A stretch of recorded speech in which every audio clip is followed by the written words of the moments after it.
This is Coffee, Country, and Cody. Well, good morning and welcome to a brand new month, everybody. We are in November the 1st. Thanks for joining us. It is the Only Child Nation representing today. Charlie Mattos and Kelly Sutton and Jeff Roberts. We're just here by ourselves, but that's okay because we got a lot of stuff to talk about. So there's going to be no dead air today. Lots of Halloween stuff. Except for the dead air right there. Maybe the best Halloween costume I've ever seen. Yeah, I think so. Certainly one of them coming up in just a little bit. Yeah, Heidi Klum, she puts on this incredible Halloween party all the time. Every year, it is the premier event.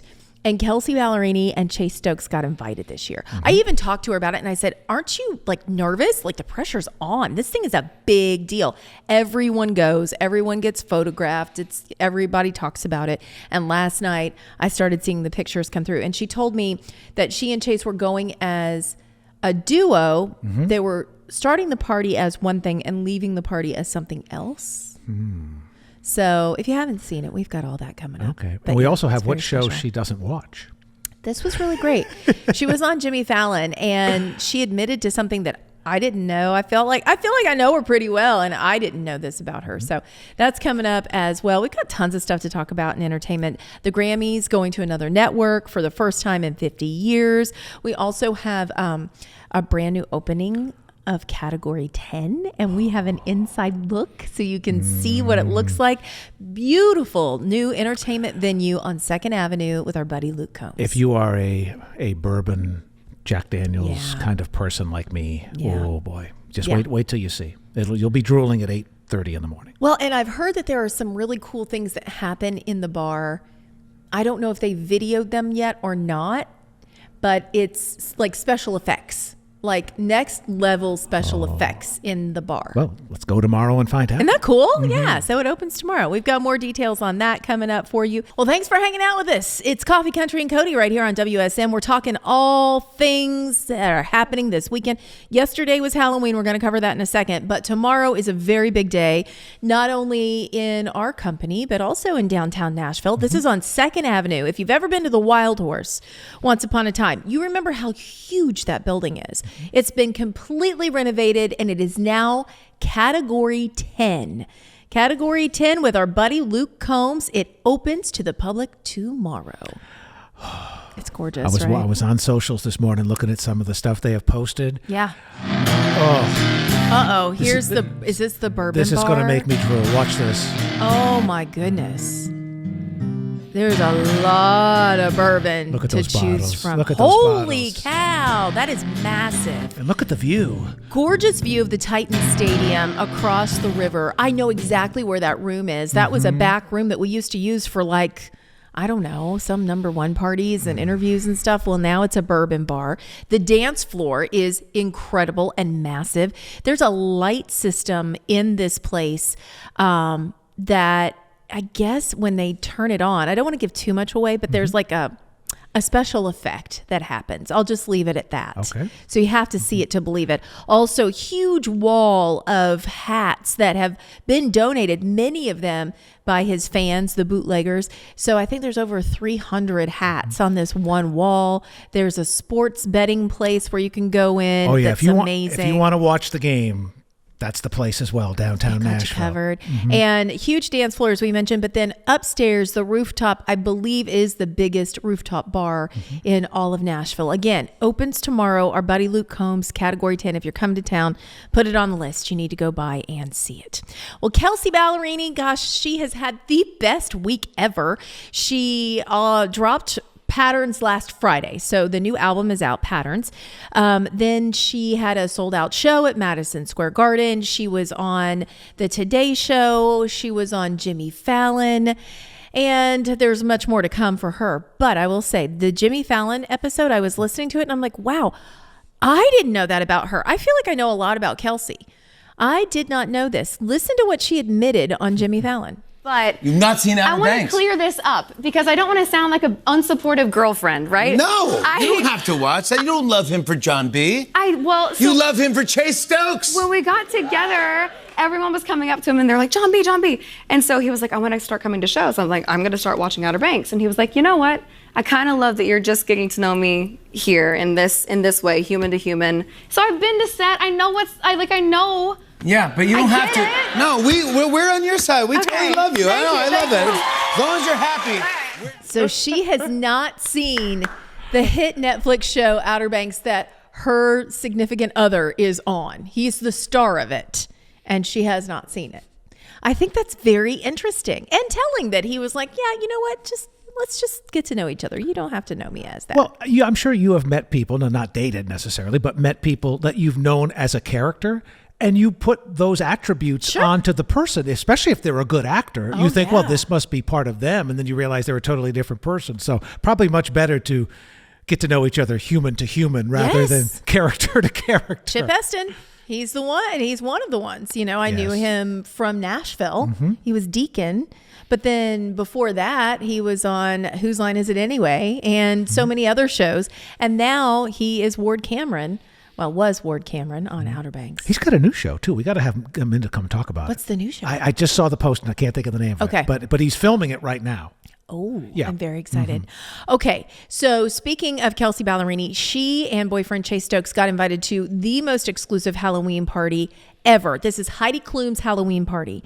Y'all, you're not ready for this. Heidi does this each and every year. She goes way, way, way, way over the top. Here's a video of Heidi Klum and her husband coming out to start their party. They are E.T. and Mrs. E.T. I saw this video and I thought, okay, they're just in a big costume. Has been, part of most of our lives, I guess. I've always been a big fan of E.T. and kind of thought about the universe in a different way. And I thought E.T. was so cute and how he was wiggling around and all the moments when E.T. got dressed up with the wig and everything. So I just thought it would be fun to become E.T. Okay, so for the listener at home, think of E.T. and how E.T. has that really long neck. We're talking E.T. the movie, E.T. extraterrestrial, had that really long neck. E.T. Right. So in the costume, her face is in the neck. Like it's camouflaged inside the neck and you can see her moving. And when her mouth is moving, the head is moving. Yeah, it's crazy. And the eyes are blinking. It's insane. Crazy. Good. Absolutely insane. So well done. And Kelsey and Chase Stokes were Sandy and Danny from Grease, by the way. So I can see that too. Yeah. More Coffee, Country, and Cody is on WSM. Welcome in, everybody. It's Coffee, Country, and Cody on WSM. We have big things happening at the Grand Ole Opry tonight. We are getting a new member. Stephen Curtis Chapman will be inducted. And it's always fun when you get to see a full house. We're just talking to the Isaacs who walked in here.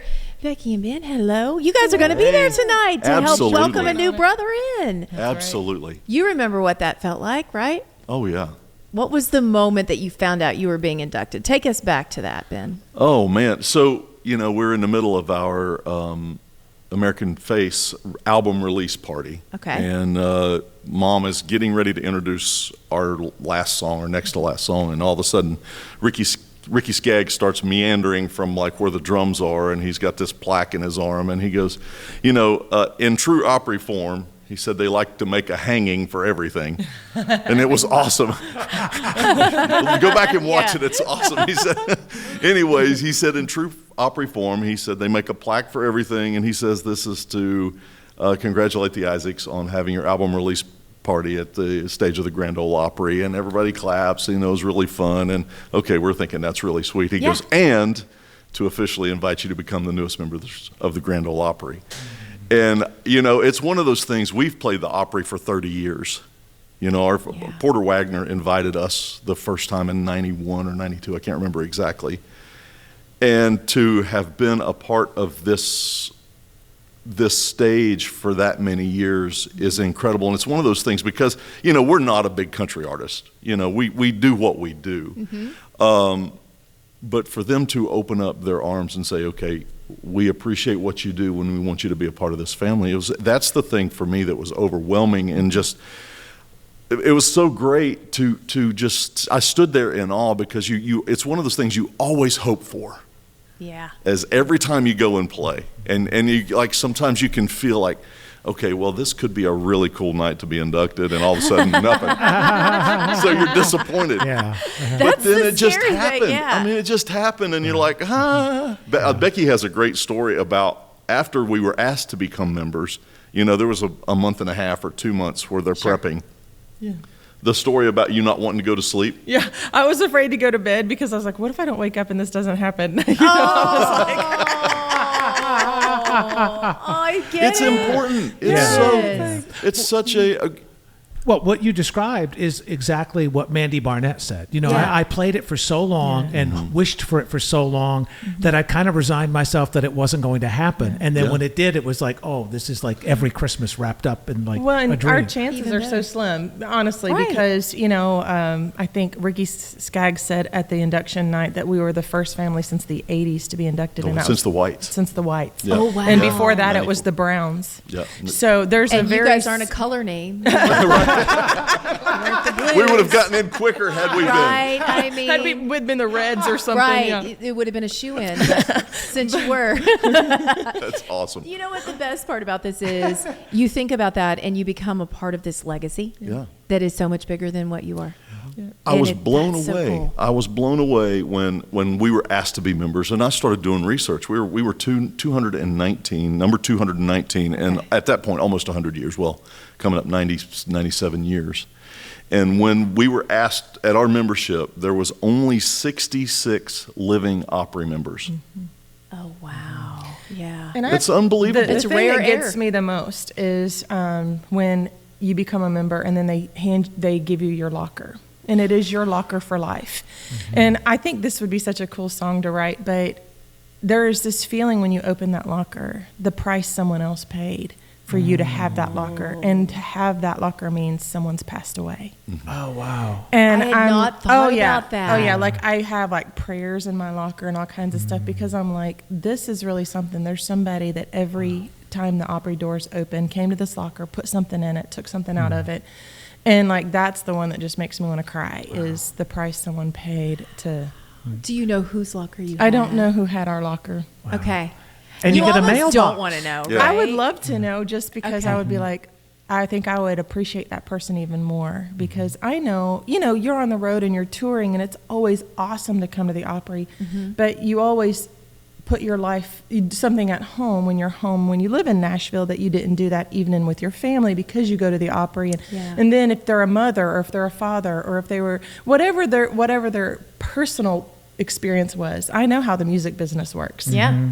But what was their personal experience every day? They put something that means something in that locker. Wow. And so, I don't know, it's just weird. This is a moment. Well, speaking of family, how cool every night on that stage too. Levi's out there with you. I mean, is that not cool? Right? Yeah, I mean, and I always say to Levi, I'm like, honey, I may not can leave you several $1 million or $1 million, but I can give you experience, a platform to learn on, and we can give you experience. And he wants music so bad that he's willing to pay the price to travel and do it. So, yeah, that's pretty cool. You guys have a new album. That's the whole reason they came in this morning. We're talking about all things Opry and Stephen Curtis Chapman being inducted tonight. But this is More Than a Hollow Hallelujah. Ooh, Yep. where did that come from? That is a phrase that sounds like my grandmother probably said it once upon a time, right? Yeah. Well, the More Than a Hollow Hallelujah is the only original song on this record. And it's a song that the four Isaacs wrote. And Sonia had this idea many, many years ago and just put the lyric, the idea down. And the night before we go in to record, we're cramming. And we go to Sonia's house. like a test. Freezing. She said, we have to write this song. And we wrote it the night before and recorded it the next day. And it's the only original on this praise and worship record. Wow. Now, how many songs do you record in a session like that? Because I've heard from people that are like, oh, I wrote 100 songs and then I narrowed it down to 30 and then we recorded 22 and then I actually put 11 on the song. I or would on say the that track. Sonia and I, and when Ben writes or whoever, we tend to get a good 20 in the Okay. bank, and then you're lucky if 5 or 6 of your songs make the record. It depends. This kind of record, because it's a praise and worship record. Yeah. So we was raised on traditional hymns, hymns of the church. But how relevant are these modern hymns now? I mean, it's what every church is doing are these songs. And, to have our version of these songs, the biggest compliment that I get from people that have heard it is is they're new and fresh again without losing the feel of the old. So I like that. yeah, it's really fun. So the Hollow Hallelujah song is more than a Hollow Hallelujah. Is how often or when we're in church do we just go through the motions instead of really just so it's hollow. Yeah. Instead of just full on. So you just showed up. Just showed up. I'm here, and we'll see what happens. And then bless me if you can. Mumbling those words. Those are from the days, lips. though, sometimes when you just drag yourself there, and you're like, I'm here. Not all of me is here, but I'm here. Yeah. Those are the days where it hits the hardest and you need it the most. So for sure. We're going to go to You Say. Okay. Whose idea was it to put this on there? Was it like a collective, these are my favorites, and everybody kind of put them in a bowl and figured out? Well, kind of, sort of. Of course, we did this for the Gaither label. Okay. And they did a TV release, so it was on all TV this week that they do. And we was looking for songs that are recognizable that we all identified with. Okay. So Sonia said, I would love to sing this song. And I mean, it's really, really, really great. This is WSM's Coffee, Country, and Cody. We're hanging out with the Isaacs this morning. Becky and Ben in studio with us talking about the new album. This is More Than a Hollow Hallelujah, praise and worship album. DVD is available wherever fine DVDs are sold. You can get them online and take it home with you. I bet you there's a combo package where you get them both. Can you get them both? Absolutely. Can you get them both? You can go to Gaither.com or the Isaacs.com, and that DVD, most people don't have players anymore. Oh, I still So it's do? on all streaming devices You're or streaming services you can download. That's and perfect. YouTube it. There's also a deluxe version on iTunes that if you get the deluxe one, it comes with the DVD or the live performances as well. Oh, that's very cool. That's amazing. And you guys have a string of shows. I was just looking it up. You're going to be in Texas for a while. Yes. You're doing a tribute to the Grand Ole Opry. So talk to us about this. I know about it, but I would love for you to share with everybody what you're doing in the live show. 3 years ago, we became members of the Opry, and we wanted for people to know that we not only honor the Opry, but we honor the songs of the Grand Ole Opry and our peers of the Grand Ole Opry. So we come up with this show it starts with, it's very interactive. We're carrying a big video wall with us, and the show starts with Ricky coming out on stage asking us to be members, and then we go straight into Highway 40 Blues, and then we say thank you, and then Becky sings Coal Miner's Daughter. But while these songs are going on, there's pictures and video imagery of the artists on stage of the Opry. Cool. And then it's very interactive. Garth and Trisha, Dolly, Reba, and it's essentially they're introducing their own song that we sing, and they're telling people, "Hey, the Isaacs," and it's really, really fun. It's really cool. Carrie Underwood says, I'm so glad that the Isaacs chose to sing "Jesus Take the Wheel," and she says a few things, and then she said, "Isaacs, take the wheel," and then we kick it off. It's like so cool. It's fun. Brilliant. It's been fun. It's been very, very successful enough that they're asking the agency, and we mostly play performing arts centers, are asking us if we would carry it on into the spring. So that's towards the back of it opens up with Ricky inviting us to be members, and then we do about 15, 20 songs, and then there towards the back half, Ricky comes out and he makes us a member, so people get to see the night that we became a member. And then we say, these are the kind of songs that brought us to the table, and we do about a 10-minute gospel segment. And then after that, we close out with I Saw the Light. And then we tell the people, stay while we go to the meet and greet table. And it's the first song we sang as members with all of our Opry fans. They get to watch that. And then Riders in the Sky were so cute. They came out and sang Happy Trails for us. So they sing Happy Trails to them. It's awesome. That's the end of it. It's cool. it's a little bit of the Opry coming to them, inviting them. It's And Dan Rogers, Dan, he came up and he said on the video screen, "Hey, if you're ever in Nashville, we invite you to come be with us." And so the goal is to bring the people to the Opry. Yeah. And you guys are actually back on the Opry stage on the 16th. Yes. Carrie Underwood's going to be there that night. Will. Double show. Double And show. then We will again on not the be 19th. singing "Jesus Take the Wheel." Or we might. How fun would that be, though, if you Right? guys just all got together and That'd did be it? She fun. would love that because she doesn't, I mean, she has Sydney with her, but she doesn't have another harmony that would be there. That would be amazing. That'd be cool. That'd be fun. And backstage, there tends to be on occasion food. We celebrated T. Graham Brown's 70th birthday the other night, so there was a lot of cakes.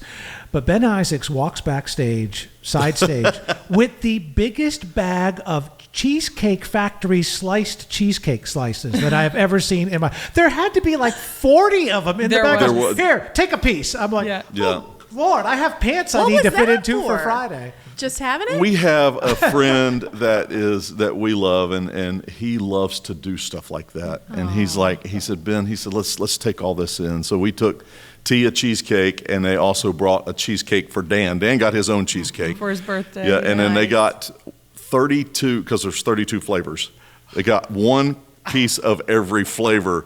Then and he, we just passed them out to all the crew guys and whoever wanted a piece of cheesecake, and it was all packed. So it was, Everybody it was at the fun. Opry knows when Tim Moxley is our guest because he brings candy. He likes to spoil the people. I'm there on Tuesday. I'm just Tuesday, gonna say, okay. yes, if you want to hop in. What's your favorite? I like the turtle. It's really 32. good. It's really good.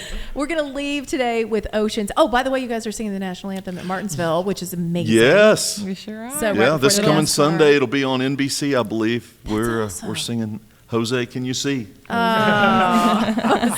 we'll get the lyrics right. So Oceans, monster hit that everybody inside, outside of gospel, CCM, you've heard this song. Why did this one have to make the I album? love the faith that this song talks about. Where feet may fail is the subtitle, and how often do we feel like we trip and fall and we don't have the faith, walk on the water? Who can do that? It takes a lot of faith to trust, and this song has always ministered to me.